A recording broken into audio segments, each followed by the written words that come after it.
تو اب بھی ہم نے اللہ کو نہیں یاد کرنا تو کب کرنا ہے؟ ٹھیک ہے، اپنے اللہ کو پکاریں. وہ اقبال نے کہا تھا نا، اپنے من میں ڈوب کر پا جا سراغ زندگی، تو اگر میرا نہیں بنتا نہ بن، اپنا تو بن ہے. ہماری محبت میں نہیں پکارنا، چل مطلب سے پکار تو صحیح ہے. اس لیے اپنے اللہ کو پکارو. اب تو اثر ہی کوئی نہیں، جتنے وہم تھے جھوٹے بوٹے سارے نکل گئے ہیں حضرت ہمارے. اب اگر توجہ ہے تو صرف اللہ اور اللہ کے رسول کی طرف ہے، اور اگر کوئی معاملہ بننا ہے تو وہاں اللہ آج بھی بڑے نادان سے ملتے ہیں جو آج بھی جناب وہ امریکہ پہ، رشیا پہ، جرمنی پہ، چائنا پہ نظریں لگائیں بیٹھے. نہیں، انہوں نے کوئی نہ کوئی دعائی بنا لینی ہے. اب بتوں سے تجھ کو امیدیں، خدا سے نہ امیدی. بتا تو صحیح کہ کافری کیا ہے. رب کو اب بھی ہم نے نہیں پکارنا، حضور کی بارگاہ میں اب بھی ہم نے جھولی نہیں پھیلانی، نظریں اب بھی ہم امریکہ پہ لگا کے بیٹھے ہوئے. نہیں، وہ بنا لینی انہوں نے کوئی نہ کوئی دعائی. لعنت امریکہ پہ، اس کی دوائی پہ بھی حضرت. نہیں، اپنے اللہ کو پکارو حضرت، اپنے اللہ پہ یقین. وہ پکار کے تو دیکھو، اللہ قرآن میں خود کہہ رہے ہیں وَمَن يَتَوَكَّلْ عَلَى اللَّهِ فَهُوَ حَسْبُهُ.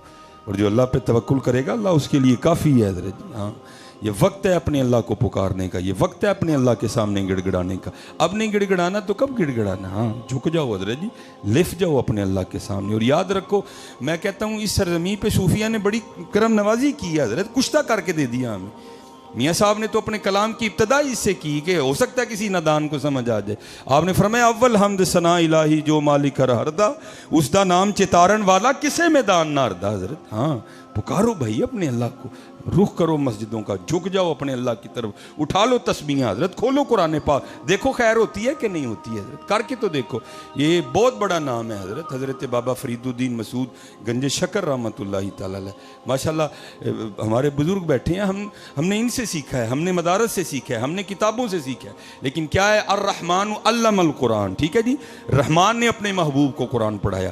اسی طرح وہ سلسلہ بعد میں صوفیہ میں بھی چلتا رہا. کہیں محنت، کہیں کسب تھا، کہیں وہب تھا حضرت. ٹھیک ہے جی، اللہ آج بھی یہ سلسلہ جاری ہو ساری. بابا صاحب فرماتے ہیں حکم شیخ تھا کہ علیحدگی کر لو مخلوق سے. آپ فرماتے ہیں میں بیابانوں میں، ویرانوں میں قرب الہی پانے کے لیے مجاہدہ کر رہا تھا، ریاضت کر رہا تھا. اور یاد رکھو حضرت، جو کرے گا اسے ضرور ملے گا حضرت. اللہ کبھی کسی کی محنت نہیں رائے گا جانے دے. اگر نئی بات بن رہی تو ہم میں کمی ہے. ایک صوفی تھے جن کو لٹک لگ گئی محبوب کو دیکھنے کی، اور بات تب بھی بنتی ہے جب لٹک لگتی ہے حضرت. جتنی دیر لٹک نہیں لگتی بات بھی نہیں بنتی حضرت. ٹھیک ہے جی، لٹک لگ گئی. میں نے پڑھا ہے کہ 40 سال نہیں سوئے، مجاہدہ کیا، ریاضت کی. ہو سکتا ہے کس دن کرم ہو جائے. وہ لکھا ہے 40 سال کا مجاہدہ تھا. ایک دن بیٹھے بیٹھے نا دیوار سے ٹیک لگائی، آنکھ لگ گئی. سپنے دے وچ ملیا ماہی تے گل وچ پا لیاں باواں، دردی ماری اکھ نہ کھولاں کتے پھر وچھڑ نہ جاواں. خواب میں کرم ہو گیا. اسی لیے حکم دیا گیا یا ایھا الذین آمنوا اتقوا اللہ وکونوا مع الصادقین. او بہی چنگیاں کل کتے ڈنگا نہ سوچ لیں. وہ آنکھ کھلی نا تو غلط قیاس کر گئے. انہوں نے کہا لے بھائی، اگر پہلے پتا ہوتا کہ سونے سے محبوب مل جاتا تو میں بھی 40 سال جاگتا رہا، روز سوتا اور محبوب کو دیکھتا. اللہ محبوب کہاں سونے سے ملتا ہے. سسی ستی یار گوایا کتے تو بھی نہ سو جائیں. سونا تے حضرت یار بچھڑ جاندہ ہے.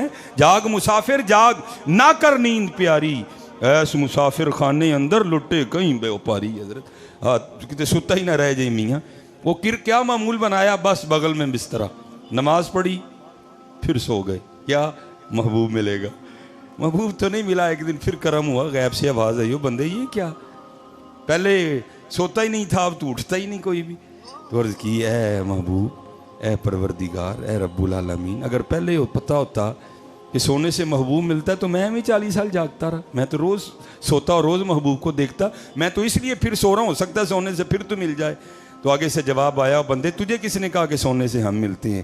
ہمارا ملنا 40 سال جاگنے کا پھل تھا. پھر 40 سال جاگ پھر دیکھ لے حضرت جی. ہاں، یہاں تو محنت ہے حضرت جی. اور آج موقع ہے، کرو محنت حضرت جی.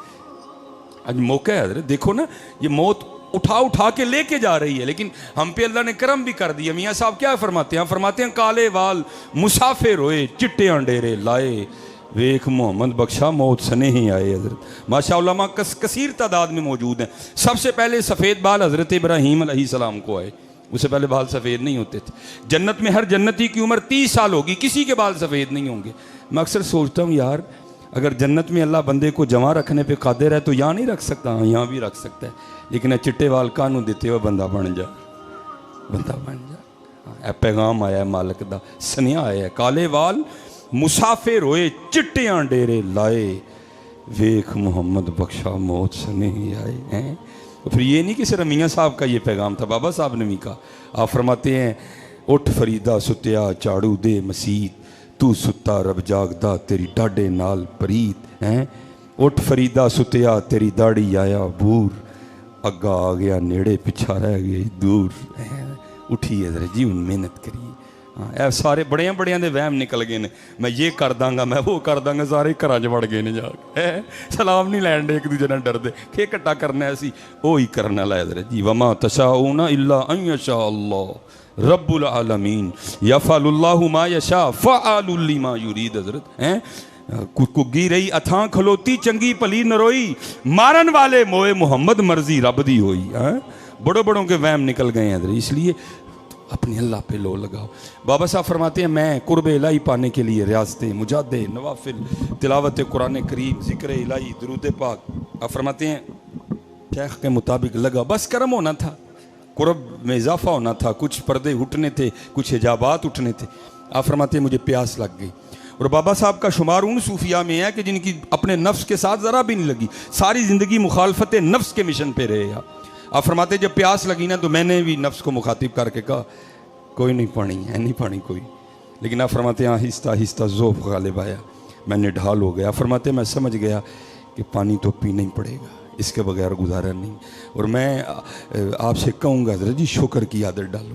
دیکھو نا ہر بندے کے پانی کی بوتل پڑی ہوئی ہے، ہم نہیں اللہ کا شکر ادا کر سکتے. ان لوگوں نے تو وہ دور دیکھے ہیں جب نلکا تو کسی کے تصور میں بھی نہیں تھا، کنواں بھی ہوتا تھا وہ کہیں جا کے ملتا تھا. اس لیے تو کسی نے حضرت شیخ سعدی سے پوچھا حضور کیا حال ہے؟ آپ نے فرمایا حال کیا بتاؤں یار، اللہ کی نعمتیں کھا کھا کے دانت ٹوٹ گئے ہیں، زبان ابھی بھی نہ شکری پہ لگی ہوئی ہے. شکر تو ایسے لگتا ہے ہم کرنا بھول ہی گئے ہیں حضرت. ٹھیک ہے جی، جس سے پوچھو گھر میں گاڑی کھڑی ہے، عالی شان عمارت ہے، بچے ہیں، معاشرے میں عزت ہے، جو نہیں ہے بس اس پہ روئے گا. نہیں، اگر چاہتی ہو کہ تمہاری نعمتوں میں اور اضافہ ہو تو حضرت وہ قرآن کا نسخہ ہے لَإِن شَكَرْتُمْ لَأَزِيدَنَّكُمْ وَلَإِن كَفَرْتُمْ مِنَّ عَذَابِي لَشَدِيدٌ. اس لیے شکر کی عادت ڈالو، شکر کیا کرو، شکر کیا کرو، شکر کیا کرو. پھر دیکھو تو صحیح شکر کی وجہ سے اللہ تمہیں کیا کیا نہیں عطا فرمائے.